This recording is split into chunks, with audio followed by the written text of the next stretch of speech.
आज हम फंक्शन के बारे में पढ़ेंगे। सबसे पहले हम देख लेते हैं कि फंक्शन को लिखा कैसे जाता है। If f is a function from a set A to a set B, then we write, हम इसको इस तरह से लिखते हैं, which is read as f is a function from A to B और f maps A to B। यानी कि हमारे पास एक सेट A है और एक सेट B है। यदि A से B में एक फंक्शन डिफाइन किया गया है, उसे हम इस तरह से क्या कर सकते हैं, लिख सकते हैं। और इसे पढ़ते कैसे हैं, f is a function from A to B। उसके बाद इसको समझते हैं। If an element A is associated to an element B, then B is called image of A under F। इसका मतलब हुआ,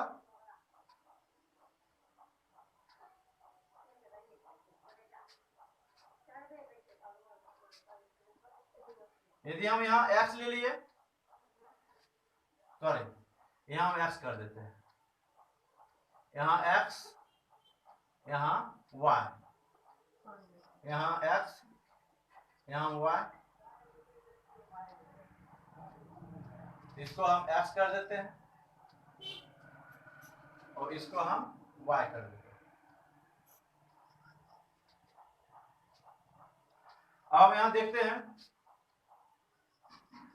यहाँ हम x कर दिए और यहाँ y, यहाँ हम अपना सुविधा के अनुसार लिए हैं।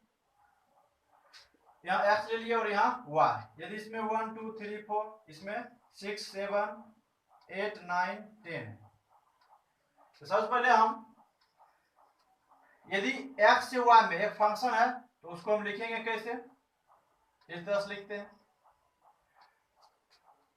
हम यहाँ समझ गए हैं कि यदि एक सेट x है और एक सेट y है, यदि x से y में एक फंक्शन है उसको हम किस तरह से लिखते हैं, इस तरह से लिखते हैं। और पढ़ते कैसे हैं, f is a function x from x to y। अब यहां समझते हैं इसको। इसमें कह रहा है a जो है x का एलिमेंट होना चाहिए और उसके बाद b जो है y का एलिमेंट होना चाहिए। तो उस कंडीशन में जब a x का एलिमेंट होगा और b y का एलिमेंट होगा, देन तो b is called image of a under f।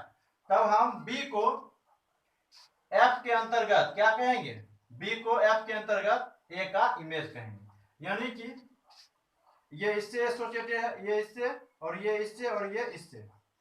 यहाँ पे हम क्या कहते हैं, b जो है यहाँ b, ये हुआ b जो है y का एलिमेंट है, तो y वाले एलिमेंट, तो b is called image of a under f।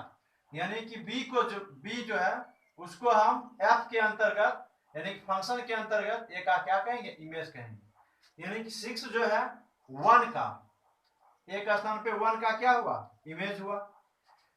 2 का इमेज क्या हुआ, 7 हुआ। 3 का इमेज क्या हुआ, 8 हुआ। और 4 का इमेज क्या हुआ, 9 हुआ। हम यहाँ पर इमेज समझ गए हैं। इमेज किसे कहते हैं, यदि x से y में एक फंक्शन है और a जो है x में होना चाहिए और b जो है y में होना चाहिए, तो यहाँ x वाला जो है y से जिससे रिलेटेड है वह, यानी कि y वाला क्या होगा, x का इमेज होगा। तो 6 जो होगा, 6 1 का क्या होगा, इमेज होगा, या 1 का इमेज 6। 7 जो क्या होगा, 7 2 का क्या होना चाहिए, 2 का इमेज होना चाहिए, या 2 का इमेज 7। 3 का इमेज 8, 4 का इमेज 9। उसके बाद ऑल्सो, साथ ही a is called the pre image of b under the function f। उसके बाद a जो है, a इसको हम क्या कहेंगे, b का प्री इमेज। यानी कि 6 का प्री इमेज क्या हुआ, 1। 7 का प्री इमेज क्या हुआ, 2। 8 का प्री इमेज क्या हुआ, 3। 9 का प्री इमेज क्या हुआ, 4। यानी कि x से y में इमेज और y से x में प्री इमेज। उसको हम लिखते कैसे हैं, यहाँ पर इसका मतलब हुआ, यदि हमारे पास एक फंक्शन है, यदि 1 पर वैल्यू b आ रहा है तो उसको हम किस तरह से लिखेंगे। यहाँ पे यह जो है x से y में एक फंक्शन डिफाइन किया गया है। यहाँ पे 1 1 पर उसका मान क्या आ रहा है 6 आ रहा है, यहाँ पे 2 पर उसका मान क्या आ रहा है 7 आ रहा है, यहाँ 3 पर उसका मान क्या आ रहा है 8 आ रहा है, उसी तरह यहाँ पे 4 पर उसका मान क्या आ रहा है 9। हम उसको यहाँ लिखे उसको इस तरह से लिखते हैं।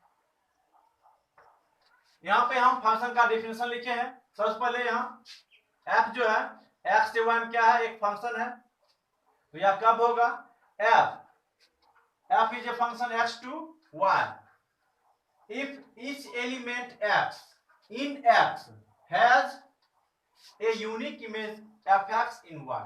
इसका मतलब क्या हुआ, इसको यहां समझते हैं। यहाँ हमारे पास 1 2 3 4 5, यहाँ पर हम ले लिए 6 7 8 9 10 11, इसको हम x इसको हम y माने। और यहाँ डिफिनेशन क्या होगा x से y में कब फंक्शन होगा, तो यहाँ कह रहा है x इन x, यानी कि x का हर एक मेंबर का यदि y में यूनिक इमेज हो, केवल एक इमेज हो, तो उस कंडीशन में क्या होगा x से y में एक फंक्शन होगा। हम यहाँ देख रहे हैं कि यह जो है एक फंक्शन है या नहीं। तो यहाँ हम देखते हैं कि 1 का जो इमेज है 6 है, 2 का इमेज क्या है 7 है, 3 का इमेज क्या है 8 है, 4 का इमेज 9 है और 5 का इमेज 10 है। यहाँ हम x वाले हर एलिमेंट का y में एक क्या है यूनिक इमेज है, इसलिए यह क्या हुआ x से y में एक फंक्शन है। उसके बाद f is not a function x to y, यानी कि कब नहीं होगा if there is an element in x which does not have an f image in y। इसका मतलब हुआ यदि हम यहाँ 6 ले लिए, तो इसमें कह रहा है कि x से y में कब एक फंक्शन नहीं होगा, तो x का हर एक एलिमेंट का यदि y में इमेज नहीं मिल रहा है, तो उस कंडीशन में यह फंक्शन नहीं होगा। हम यहाँ देखते हैं कि यह जो है फंक्शन है या नहीं। तो इसका इमेज यह है, इसका इमेज सभी का मिल रहा है, लेकिन यहाँ 6 का इमेज क्या है नहीं मिल रहा है, तो इसलिए यह जो होगा f से y में एक फंक्शन नहीं होगा। उसके बाद दूसरा कंडीशन क्या है, यहाँ पे f से y में क्या होगा फंक्शन नहीं होगा। कब नहीं होगा, यदि if there is an element in x which has more than one f image in y। इसमें कह रहा है कि यदि यहां हम इसमें बढ़ा लेते हैं, इसको 12 मान लीजिए, और यहां पे हम इसमें कह रहा है x से y में पहला कंडीशन क्या है फंक्शन कब नहीं होगा, तो जब x का हर एक एलिमेंट का y में इमेज नहीं हो, तो उस कंडीशन में भी यह फंक्शन नहीं होगा। और दूसरा कंडीशन क्या है, x का y में एक से अधिक इमेज हो, क्या हो एक से अधिक इमेज हो, तो उस कंडीशन में भी फंक्शन नहीं होगा। हम यहाँ देख रहे हैं कि 1 का इमेज क्या है 6 है, 7 जो है 2 का इमेज है, 8 जो है 3 का इमेज है, 4 का इमेज क्या है 9 है, और यहाँ 5 का इमेज जो है 10 भी है, और क्या है यहाँ पे 12 है। हम यहाँ देख रहे हैं x का, यहाँ x वाले सदस्य का एक सदस्य का कितना इमेज आ गया 2 आ गया, यहाँ एक से क्या होगा अधिक हो गया, इसलिए यह जो होगा x से y में यह फंक्शन नहीं होगा। तो कब फंक्शन होगा और कब फंक्शन नहीं होगा, यदि x का हर एक एलिमेंट का y में यदि इमेज हो, तो उस कंडीशन में क्या होगा यह फंक्शन होगा। और उसके बाद फंक्शन कब नहीं होगा, तो x का एक भी एलिमेंट का यदि y में इमेज नहीं मिल रहा है, तो उस कंडीशन में x से y में फंक्शन नहीं होगा। उसके बाद दूसरा कंडीशन क्या है, यदि x का एक से अधिक इमेज y में मिल रहा है, तो उस कंडीशन में भी क्या होगा फंक्शन नहीं होगा। अब हम अगला लिखे हैं ग्राफिकली वर्टिकल लाइन टेस्ट के नाम से जानते हैं हम इसको। इसमें क्या करा फंक्शन को जांचने के लिए, यानी कि किसी भी जब हमारे पास आलेख दिया गया है वह फंक्शन है या नहीं है, तो उसको कैसे जांचेंगे? मान लीजिए कि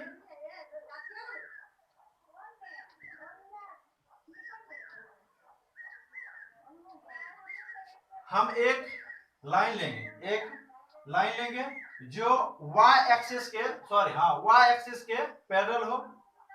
y एक्सिस क्या होना चाहिए? पैरेलल होना चाहिए। और वहां पे हम कट करेंगे। यदि यह रेखा लाइन इस आलेख को सिर्फ और सिर्फ यदि एक बिंदु पर कट करे तो क्या हो जाएगा? वह यह जो होगा एक फंक्शन का क्या है? आलेख है। यानी कि यह आलेख जो है एक फंक्शन का है। उसी तरह जैसे हमारे पास यहां दिया गया है, यहां हम लाइन लिए हैं जो y एक्सिस के क्या है? पैरेलल है। तो यहां जो है यह लाइन इस आलेख को कितना बिंदु पर कट कर रहा है? 2 बिंदु पर। इसलिए यह क्या होगा? फंक्शन नहीं होगा। यानी कि जब हम कोई लाइन लेंगे जो वह y एक्सिस के पैरेलल होना चाहिए, तो उस ग्राफ को सिर्फ 1 बिंदु पर यानी कि सिर्फ एक पॉइंट पर काटना चाहिए।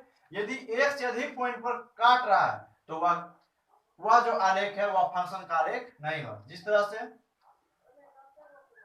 यहां पे दिया गया है,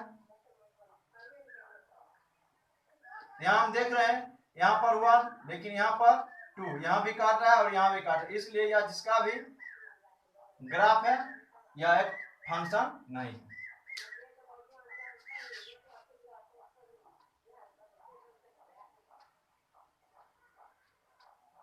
अब हम जानते हैं यदि हमारे पास if number of A m and number of b n, then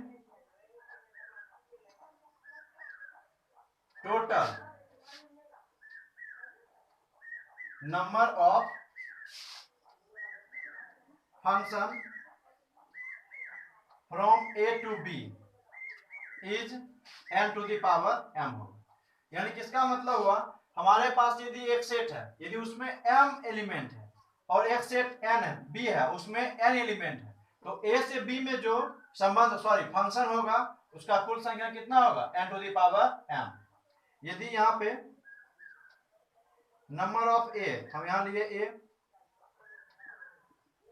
1 2 3 और यहाँ हम ले लिए b, इसमें ले लिए e f, तो a से b में फंक्शन का जो संख्या होगा वह कितना होगा? n to the power m। यहाँ नंबर ऑफ कितना है? b कितना है? 2 और यहाँ 3 कितना हो गया? 8 हो गया। यानी कि a से b में कुल फंक्शन कितना होगा? 8 होगा। इसमें हम समझते हैं डोमेन, कोडोमेन और रेंज के बारे में। सबसे पहले यहाँ पे हमें दिया गया डिफिनेशन, ए फंक्शन f क्या है? x से y में एक फंक्शन है, set x is called the domain of the function f। तो हम सेट x को जो है क्या कहेंगे? फंक्शन का डोमेन कहेंगे। Set y is called the codomain of the function f, और y को हम क्या कहेंगे? उस फंक्शन का कोडोमेन। उसके बाद set of image of different elements of set x is called the range of the function f। यहां हम इसको समझते हैं अच्छी तरह से। यहां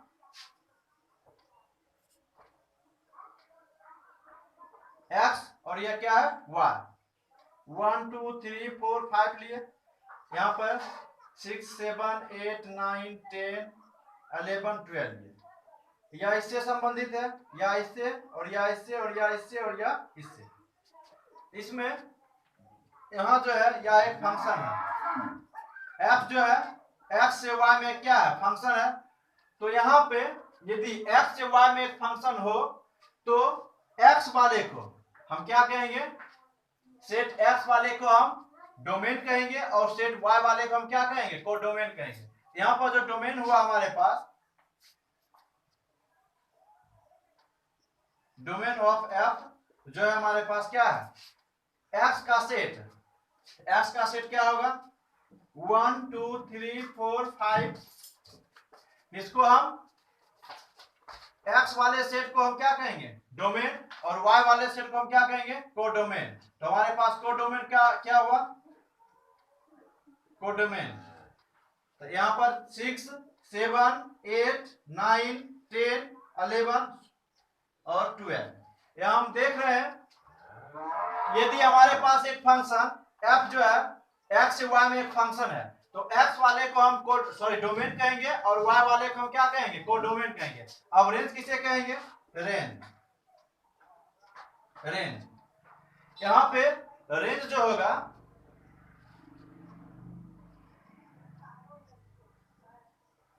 1 जो है 6 जो है 6 1 का क्या है, इमेज है। 7 क्या है, 2 का इमेज है। 8 क्या है, 3 का इमेज है। 9 क्या है, 4 का इमेज है। 10 क्या है, 5 का इमेज है। हम यहाँ देख रहे हैं x का क्या है, अलग अलग इमेज है। तो यहाँ x का जो अलग अलग इमेज है उसी को हम क्या कहेंगे, रेंज कहेंगे। यहाँ पर रेंज जो हो गया 6 हो गया, 7 हो गया, 8 हो गया, 9 हो गया, 10 हो गया। हम यहाँ देख रहे हैं डोमेन क्या होगा, डोमेन जो होगा x का, सेट x का हर एक एलिमेंट डोमेन होगा। और कोडोमेन क्या होगा, सेट y का हर एक एलिमेंट क्या होगा, कोडोमेन होगा। और उसके बाद रेंज क्या होगा, रेंज जो होगा यहां से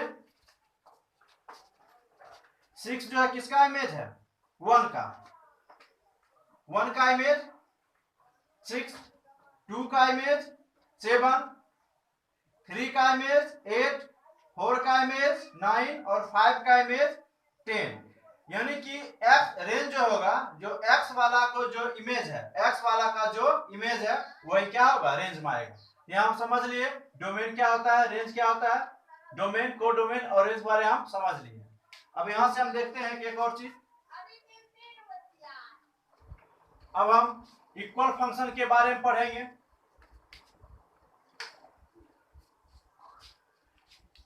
इसमें कह रहा है two function f and g are said to be equal if and only if. पहला कंडीशन है दोनों का डोमेन क्या होना चाहिए, सेम होना चाहिए। उसके बाद दोनों का कोडोमेन क्या होना चाहिए, सेम होना चाहिए। उसके बाद यहाँ क्या है, इसको हम यहाँ समझते हैं। जैसे यहाँ हमारे पास एग्जांपल लिए हैं, यहाँ a, इसमें 1 2 b 3 6। यहाँ जो है f जो है फंक्शन a से b में फंक्शन दिया गया है और वह फंक्शन किस तरह डिफाइन किया गया है, f(x) जो है x² + 2। उसके बाद एक और फंक्शन g है, वह भी a से b में क्या किया गया, डिफाइन किया गया है। और यह फंक्शन g जो है क्या है, gx जो है 3x है। तो हम देख रहे हैं इस फंक्शन का डोमेन और इस फंक्शन का डोमेन दोनों क्या है, समान है। तो पहला कंडीशन। उसके बाद दूसरा, दोनों का क्या होना चाहिए, कोडोमेन सेम होना चाहिए। इसका भी कोडोमेन b है और इसका भी कोडोमेन क्या है, b है। दूसरा कंडीशन भी क्या हुआ। उसके बाद तीसरा नंबर में क्या कह रहा है, f(x) = gx for every x belonging to their common domain. यानी कि इसमें कह रहा है इसके कॉमन डोमेन में, कॉमन डोमेन से यदि हम कोई भी वैल्यू उठा ले, यदि हम यहाँ कॉमन डोमेन से कोई भी वैल्यू उठा ले तो उस पर दोनों फंक्शन का मान क्या होना चाहिए, इक्वल होना चाहिए। यदि यह तीनों कंडीशन लागू हो तो वह फंक्शन यानी कि दो फंक्शन क्या होगा, बराबर होगा। यहाँ पे इस फंक्शन में दो कंडीशन लागू होगा। और तीसरा देख रहे हैं यहाँ पे इसका दोनों का कॉमन डोमेन क्या है, a है। तो इसमें हम देख रहे हैं f1 और fg1 दोनों का मान क्या है, इक्वल है। इसमें इसका 1 का मान कितना हो गया, यहाँ पे इसका मान हमें 3 हो गया, यहाँ पे क्या हो गया, 3 हो गया। और उसके बाद 2 और यहाँ क्या है, यानी कि f1 = g1, g2 = g2। यानी कि यहाँ तीनों कंडीशन क्या हुआ, लागू हो गया। तो वह दोनों फंक्शन क्या होगा, बराबर होगा। एक बार हम एक बार और देख लेते हैं कि दो फंक्शन कब बराबर होगा। पहला है उसका डोमेन समान होना चाहिए, कोडोमेन समान होना चाहिए। उसके बाद उसके कॉमन डोमेन में, उसके कॉमन डोमेन के हर एक बिंदु के लिए f(x) और gx दोनों का मान क्या होना चाहिए, बराबर होना चाहिए। यदि यह तीनों कंडीशन सेटिस्फाई हो रहा है तो उस कंडीशन में f और g क्या होगा, इक्वल फंक्शन होगा।